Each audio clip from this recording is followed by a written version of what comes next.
Bismillahirrahmanirrahim. Assalamualaikum warahmatullahi wabarakatuh. Alhamdulillahi rabbil alamin, wabihi nasta'in wa ala umuri dunya waddin. Wassalatu wassalamu ala rasulillah, amma ba'du. Asyhadu an la ilaha illallah wahdahu la syarikalah, wa asyhadu anna sayyidina Muhammad abduhu wa rasuluhul ladzi la nabiyya ba'dah. Yang terhormat Dewan Juri yang bijaksana, yang saya hormati hadirin-hadirin yang berbahagia. Rasulullah Shallallahu Alaihi Wasallam bersabda, sebagaimana yang diriwayatkan oleh Anas bin Malik radhiyallahu anhu, ajibtu lil mu'mini innallaha la yaqdilil mu'mini qada'an illa kana khairullah. Aku begitu takjub pada seorang mukmin. Sesungguhnya Allah tidaklah menakdirkan sesuatu pada seorang mukmin melainkan pasti itulah yang terbaik untuknya. Hadis riwayat Ahmad. Hadirin rahimakumullah, betapa banyak kejadian dalam hidup kita yang tidak kita harapkan tapi terjadi. Karenanya tidak jarang kita sering protes, menggerutu, dan berkeluh kesah. Tidak jarang pula kita sibuk menyalahkan orang lain atas kesulitan yang kita hadapi.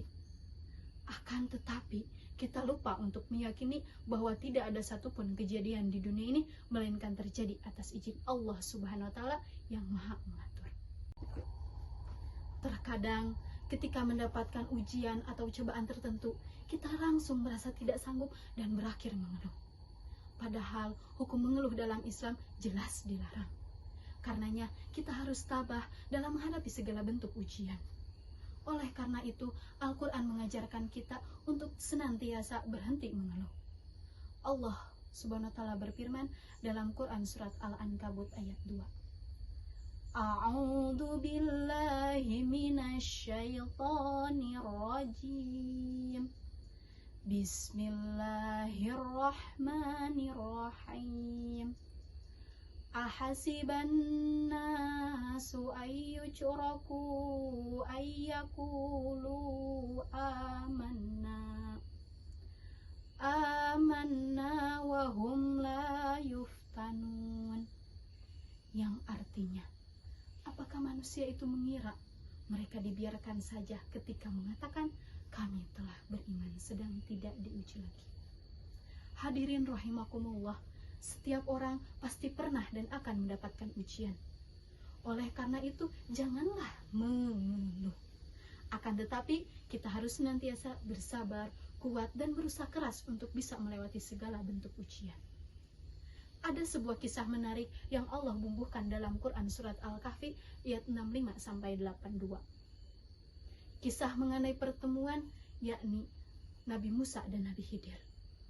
Singkatnya, Nabi Musa ingin belajar kepada Nabi Khidir yang diberi kelebihan oleh Allah SWT. Dengan syarat Nabi Musa tidak bertanya atas perbuatan Nabi Khidir sebelum beliau sendiri yang menjelaskannya. Seiring perjalanan Nabi Musa dan Nabi Khidir, Nabi Musa tidak tahan dan selalu bertanya atas perbuatan Nabi Khidir yang membuatnya kebingungan. Akhirnya Nabi Musa kehilangan kesempatan untuk belajar kepada Nabi Khidir. Ada 3 perbuatan Nabi Khidir yang di luar nalar. Salah satu di antaranya, Nabi Khidir membunuh seorang anak kecil yang tidak berdosa.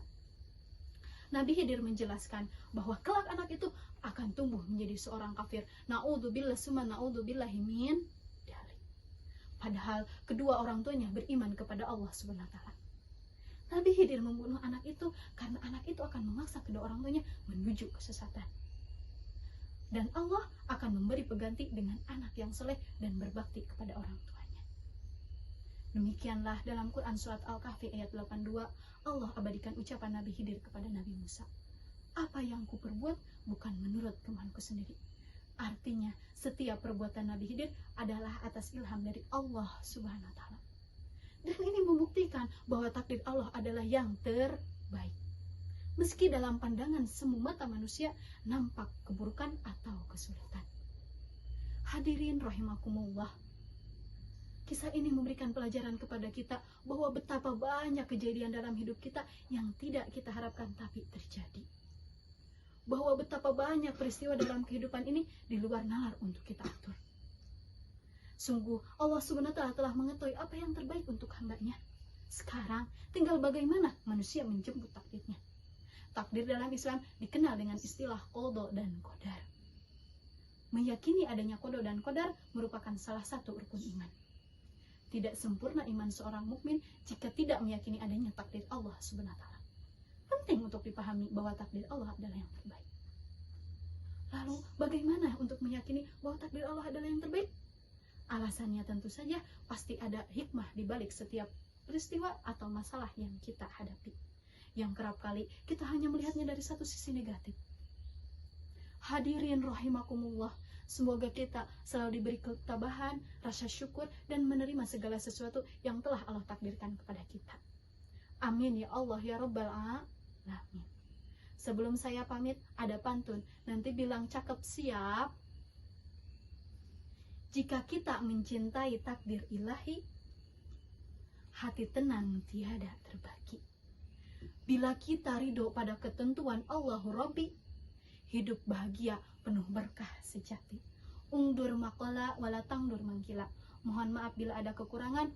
Wabillahi taufiq wal hidayah. Wassalamualaikum warahmatullahi wabarakatuh.